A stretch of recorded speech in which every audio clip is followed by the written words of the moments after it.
Have you ever felt too shy to speak up, even when you knew you had something important to say? Our friend, a sleepy dragon named Ember, started out only able to whisper, but watch as this timid dragon discovers its incredible, roaring voice and learns to embrace its true power. Imagine a dragon so quiet, its roar was just a puff of smoke. How does a whisper turn into a mighty bellow? Join us on an enchanting journey as the sleepy dragon transforms, teaching us all that even the smallest voices can learn to roar with incredible strength.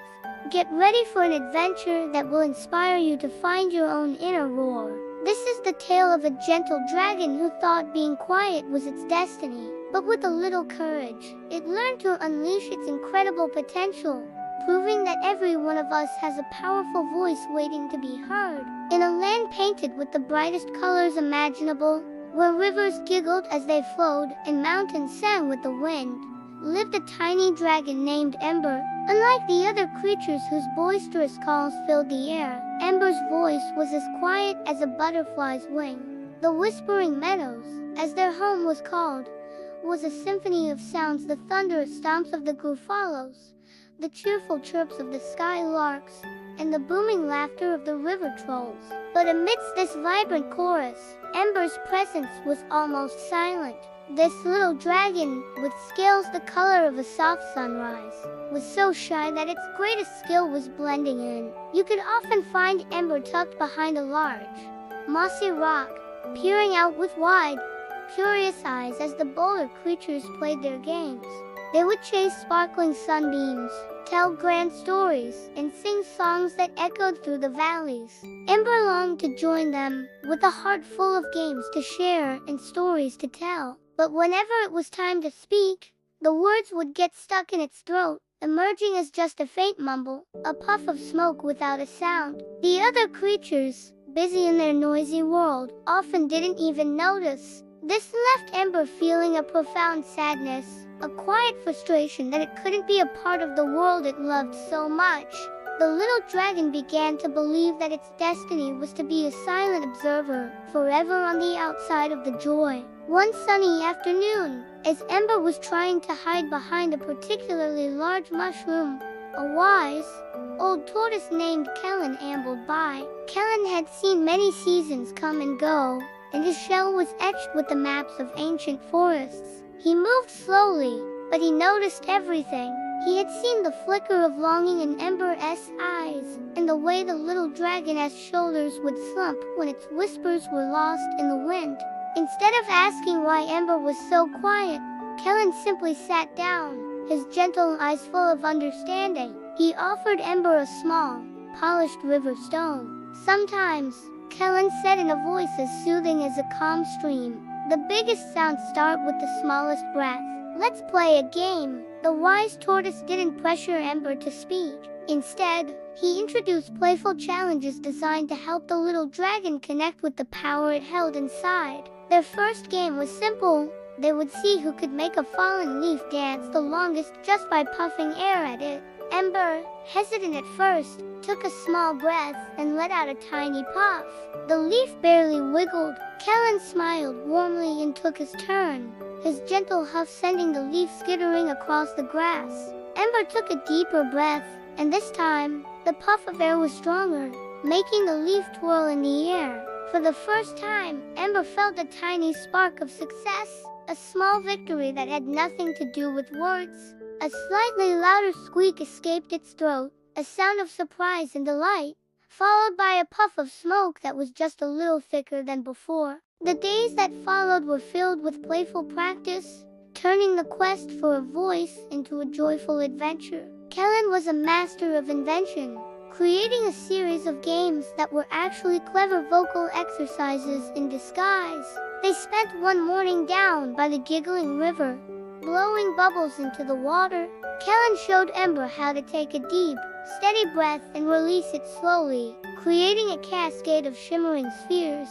At first, Ember's bubbles were small and popped quickly, but soon, the little dragon was creating great, wobbling orbs that floated downstream. This simple act taught Ember about breath control, the very foundation of a powerful voice. Their next game was huffing like a train, They would chug along the forest floor, starting with small, quiet chuffs and gradually getting louder and stronger. Chuff, chuff, chuff. Kellen would begin, and Ember would follow. Chuff, chuff, chuff. The rhythm was infectious, and soon Ember was huffing with more force, feeling the vibration in its own chest. They would also imitate the sounds of the forest together, the gentle whoosh of the breeze through the pine trees, the low rumble of a distant waterfall, the soft hum of bees in a clover patch. Through these games, Ember began to explore the range of sounds it could make, realizing that its breath held a universe of possibilities.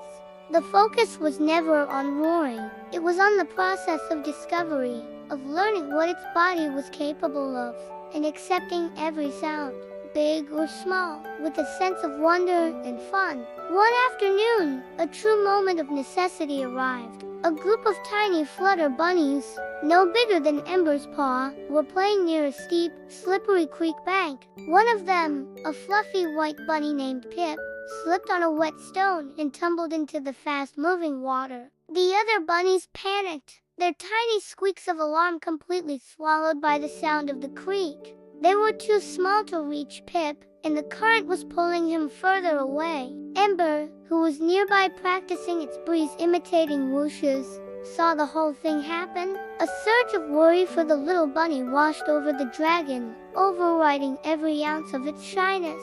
Without a second thought, Ember took the deepest breath it had ever taken. It felt the air fill its lungs, travel up from its belly, and gather in its chest just as Kellen had taught. The dragon opened its mouth, not to whisper or mumble, but to let out a sound born of pure urgency and care. It wasn't an angry or frightening sound. It was a mighty, joyful, and melodic roar that echoed through the valley like a beautiful song. The sound was so clear and powerful that it momentarily startled the river itself. The Gruffaloes stopped their stomping, the skylarks paused their chirping, and everyone turned to see where this magnificent sound had come from. The roar carried across the water, reaching a family of sturdy river trolls downstream who immediately sprang into action, easily scooping Pip from the water and returning him safely to the bank.